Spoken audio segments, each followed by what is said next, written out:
রোজা নিয়ে আমাদের মধ্যে কিছু ভুল ধারণা আছে। নাম্বার 1, সেহরি না খেলে রোজা হয় না। এই ধারণাটা সম্পূর্ণ ভুল। সেহরি খাওয়া সুন্নত, তবে ভুলবশত সেহরি না খেতে পারলেও রোজা হবে, রোজার কোনো প্রবলেম হবে না। 2 নাম্বারে হচ্ছে ভুল করে কোনো কিছু খেয়ে ফেললে রোজা ভেঙে যাবে। এই ধারণাটা সম্পূর্ণ ভুল। ভুল করে কোনো কিছু খেয়ে ফেললে রোজা ভেঙে যাবে না। প্রথম 2-1 দিন এই প্রবলেমটা হতে পারে, তবে 2-1 দিন পর আর এমনটা হবে না। 3 নাম্বারে হচ্ছে রোজা রেখে রক্ত দেওয়া যাবে না। এই ধারণাটাও সম্পূর্ণ ভুল। প্রয়োজন হলে রক্ত দেওয়াও যাবে, নেওয়াও যাবে। অনেক সময় আমাদের হাত কেটে গেলে আমরা ভাবি আমাদের রোজা ভেঙে গেছে।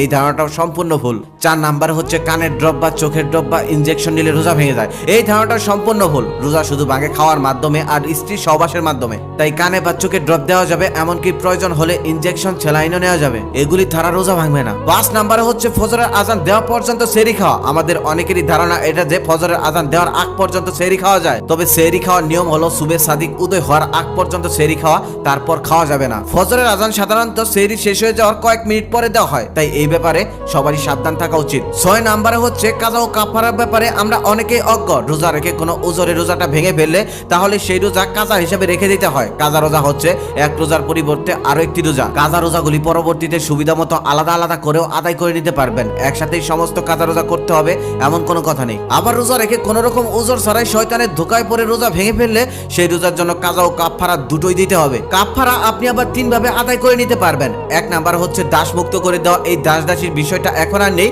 তাই আপনাকে 2 নাম্বার এবং 3 নাম্বারটাই বেছে নিতে হবে। 2 নাম্বার হচ্ছে একটি রোজার পরিবর্তে 60 জন মিসকিনকে 2 বেলা তৃপ্তি সহকারে আহার করানো। আর 3 নাম্বারে হচ্ছে এক রোজার পরিবর্তে 60টি রোজা পালন করা। 7 নাম্বারে হচ্ছে যে কোনো পরিস্থিতিতে রোজা রাখতে হবে। এই ধারণাটা সম্পূর্ণ ভুল। ইসলামে শুধুমাত্র প্রাপ্তবয়স্ক মানে 15 বছরের পর থেকে এবং সুস্থ ব্যক্তিদের জন্য রোজা ফরজ করা হয়েছে। শিশু ও অসুস্থ, শারীরিক ও মানসিক দুর্বল, ভ্রমণকারী, বাচ্চাকে দুধ খাওয়াচ্ছে অন্তঃসত্ত্বা এমন নারীদের জন্য রোজা রাখা ফরজ নয়। 8 নাম্বার হচ্ছে রোজা রেখে দাঁত ব্রাশ করলে রোজা ভেঙে যায়। অনেকেই রোজা রেখে দাঁত ব্রাশ করতে ভয় পায়, তবে এই ধারণাটা সম্পূর্ণ ভুল। তবে রোজা রেখে পেস্ট দিয়ে দাঁত ব্রাশ করার থেকে মেসওয়াক দিয়ে দাঁত ব্রাশ করা উত্তম। তবে পেস্ট দিয়েও করতে পারবেন, সামান্য নিয়ে নেবেন, একটু সাবধানতার সাথে দাঁত ব্রাশ করবেন, গড়গড়াকুলি করবেন না, তাহলেই কোনো সমস্যা নেই। 9 নাম্বার হচ্ছে কোরআন বক্সে দিতে হয়। রমজান মাস হচ্ছে কোরআনের মাস। এই মাসে সবাই বেশি বেশি কোরআন তেলাওয়াত করে, এটাও ভুল। কোরআন পড়লেই আল্লাহ তাআলার কাছে কবুল হয়ে যাবে, বক্সে দেওয়া জরুরি নয়। 10 নাম্বার হচ্ছে গোসল ফরজ হয়ে গেলে সেই গোসল না করে সেহরি খাওয়া যাবে না। এই ধারণাটাও ভুল।